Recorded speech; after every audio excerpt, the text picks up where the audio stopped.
Study IQ IAS, अब तैयारी हुई अफोर्डेबल।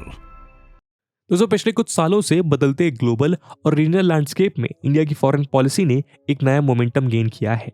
इसकी एक झलक हमें इंडिया और इजराइल के रिलेशनशिप में देखने को मिल रही है, जहां नए इजरायली गवर्नमेंट के साथ इंडिया अपनी पार्टनरशिप को अपग्रेड करता नजर आ रहा है।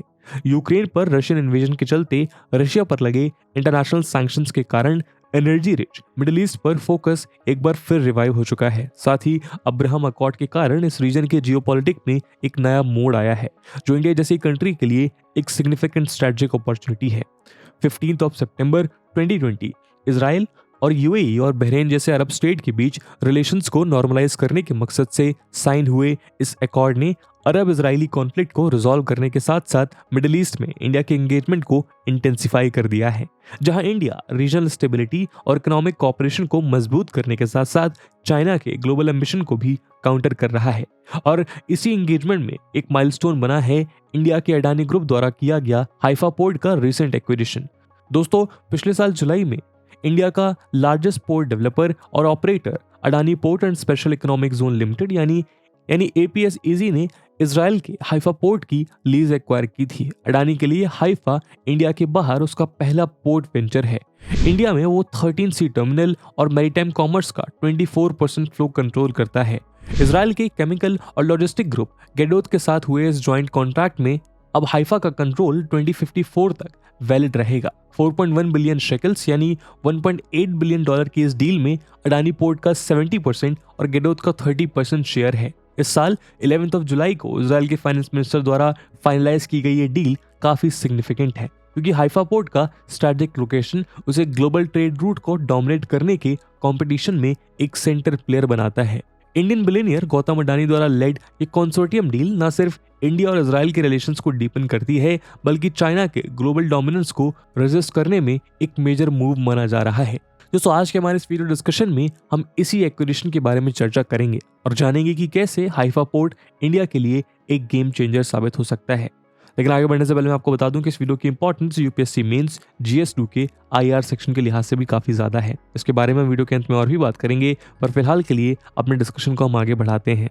दोस्तों, आप सब ने स्टडी IQ के फाउंडेशनल बैचेस को बेशुमार प्यार और भरोसा दिया और इसी ट्रस्ट, इसी जीत की तैयारी को कंटिन्यू रखने के लिए अब स्टडी IQ ने प्रण लिया है कि UPSC CSE 2024 में आपको अपने कंपटीशन से आगे रखने के लिए और आपके सिलेक्शन को इंश्योर करने के लिए स्टडी IQ अपना life foundation pre plus mains batch लेके आया है 2024 UPSC एग्जाम के लिए। इन बैचेस में दोस्तों आपकी तैयारी के हर एक डायमेंशन को एक्सटेंसिवली कवर किया जाएगा और इसके लिए आपको मिलेगा 1000+ आवर्स का लाइव कंटेंट, जिसमें NCERT से लेके रेफरेंस बुक, प्रीलिम्स के लिए प्रैक्टिस क्वेश्चंस, मेंस के answer writing practice, weekly revision test, hand written notes और आपकी प्रिपरेशन में हर कदम आपके साथ चलने के लिए 1-to-1 मेंटोरशिप। और दोस्तों, ये सब कुछ आपको मिलेगा 18,999 के सुपर डिस्काउंटेड प्राइस पे अगर आप AG live coupon code use करते हैं। इन बैचेस में एडमिशन की लास्ट डेट 28 फरवरी है, जिसमें क्लासेस की टाइमिंग मॉर्निंग 8 AM रहेगी। तो अब आप भी पूरे देश के एस्पिरेंट्स के साथ बोलिए कि आप तैयारी हुई अफोर्डेबल स्टडी IQ के साथ। दोस्तों, हाइफा नदन इजराइल की एक पोर्ट सिटी होने के साथ साथ देश का 3rd लार्जेस्ट अर्बन सेंटर भी है।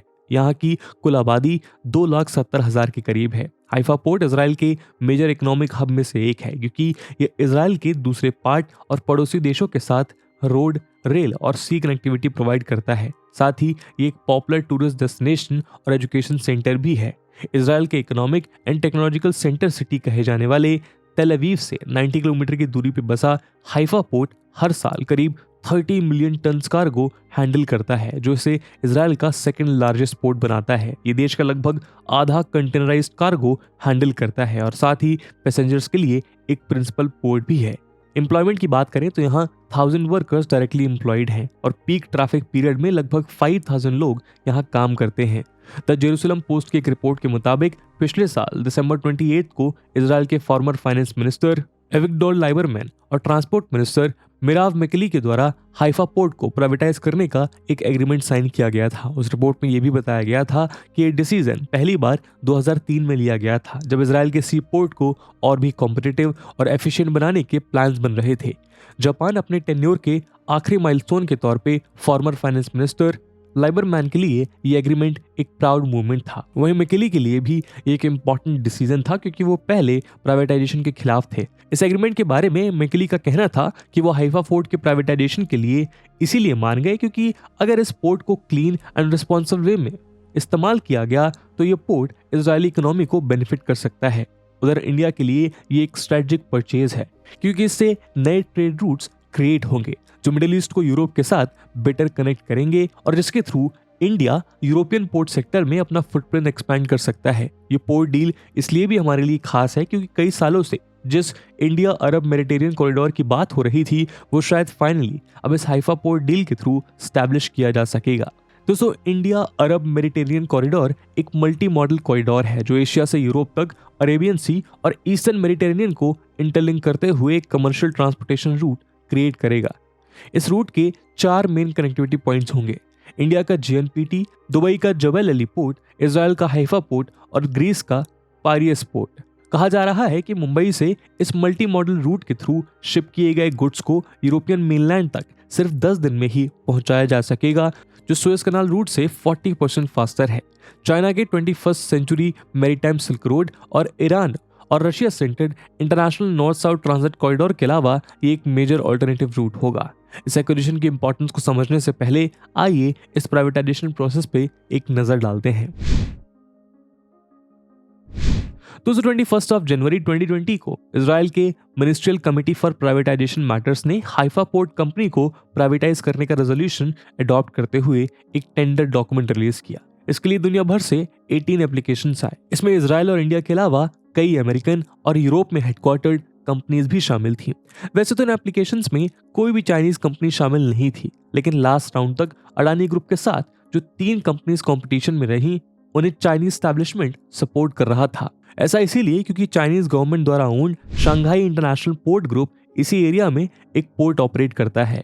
खैर, जुलाई 2022 में इजरायली गवर्नमेंट ने यह अनाउंस किया कि हाइफा पोर्ट को प्राइवेटाइज करने की बेस्ट बिड अडानी पोर्ट और इजराइल के गेडोत ग्रुप के एक कंसोर्टियम से आई है। रिपोर्ट के मुताबिक इस कंसोर्टियम ने सेकंड हाईएस्ट बिड से 55% ज्यादा ऑफर किया है, जिससे दूसरे बिडर्स पीछे रह गए। हाइफा पोर्ट कंपनी के चेयरमैन ऑफ डायरेक्टर एशेल अरमोनी ने इस प्राइवेटाइजेशन प्रोसेस के बारे में कहा कि कंपनी के मैनेजर्स और एम्प्लॉयज के लिए सर्टिफिकेट ऑफ ऑनर था। ऐसा इसलिए क्योंकि लगभग 2 दशक से लेबर स्ट्राइक के चलते इस अंडर परफॉर्मिंग सेक्टर को रिफॉर्म करना पॉसिबल नहीं हो पा रहा था। दोस्तों, हाइफा पोर्ट में लेबर स्ट्राइक काफी कॉमन रहे हैं। 1991, 2003 और 2014 में इस पोर्ट के प्राइवेटाइजेशन के खिलाफ वर्कर्स प्रोटेस्ट की रिपोर्ट मौजूद है। 2018 में जाकर इजरायली गवर्नमेंट ने वर्कर यूनियन के साथ हाइफा पोर्ट को प्राइवेटाइज करने का एग्रीमेंट साइन किया। इससे पहले वर्कर्स ने एशडोड में इजराइल के पहले प्राइवेटली ऑपरेटेड सी टर्मिनल के प्राइवेटाइजेशन का अपोज किया था। हाइफा पोर्ट को लेकर इजराइल गवर्नमेंट ने यह आर्गुमेंट सामने रखा कि इस पोर्ट को प्राइवेट ओनरशिप ग्रांट करने से जहाजों के लोडिंग और अनलोडिंग में एक्सपेंसेस और डिलेज दोनों को ही सिग्निफिकेंटली रिड्यूस किया जा सकता है।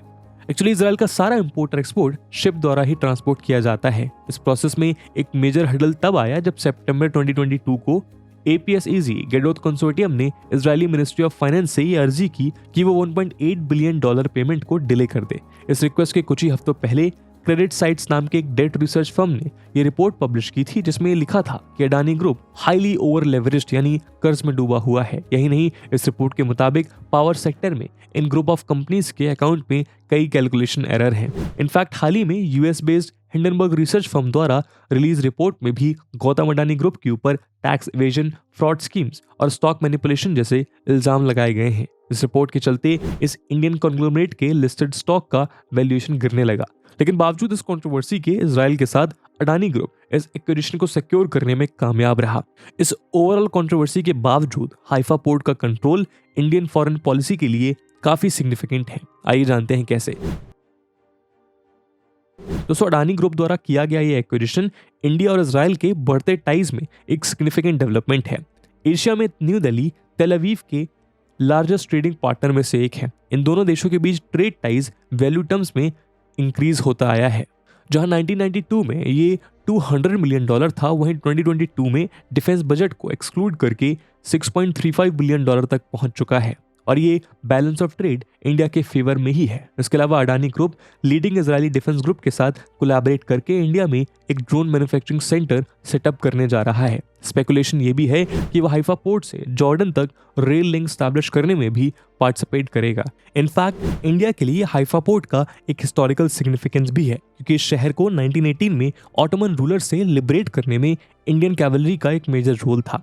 इसी हिस्टोरिक फ्रेंडशिप को आगे बढ़ाते हुए किसी इंडियन कंपनी का इजराइल के लोकल सीन में शामिल होना इंडियन इन्फ्लुएंस को और भी स्ट्रेंथन करता है। एक्सपर्ट का मानना है कि अब रिन्यूएबल एनर्जी और डिफेंस जैसे एरियाज में और भी इंडियन कंपनीज इजराइल में इन्वेस्ट करने के लिए मोटिवेट होंगी।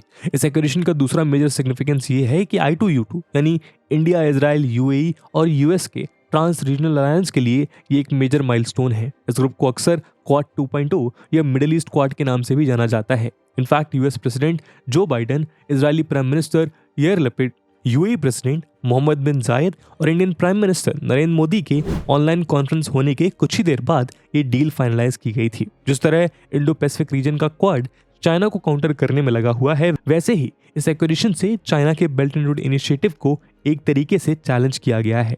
चाइना काफी समय से हाइफा पोर्ट को अपने $multi-billion global infrastructure project belt and road initiative का एक मेन पार्ट बनाना चाहता था। हाइफा बे में Shanghai international port group SIPG नाम के चाइनीज एंटिटी के पास एक प्राइवेट पोर्ट को ऑपरेट करने का 25 साल का मैनेजमेंट कॉन्ट्रैक्ट है, लेकिन US प्रेशर के चलते इजराइल ने चाइना को हाइफा पोर्ट के मैनेजमेंट से दूर रखा। इनफैक्ट इस पोर्ट में US 6th फ्लीट का प्रेजेंस काफी कॉमन है। यही नहीं, हाइफा पोर्ट के नजदीक एक नेवल बेस है जहां इजराइल की सबमरीन फ्लीट तैनात रहती है, जिसके पास न्यूक्लियर मिसाइल कैपेबिलिटी है। और अब हाइफा पोर्ट के नए समीकरण इंडियन प्रेजेंस को भी इस रीजन में ड्रास्टिकली बढ़ा देंगे, जो देश को इकोनॉमिक के साथ साथ सिक्योरिटी बेनिफिट्स भी प्रोवाइड करेगा।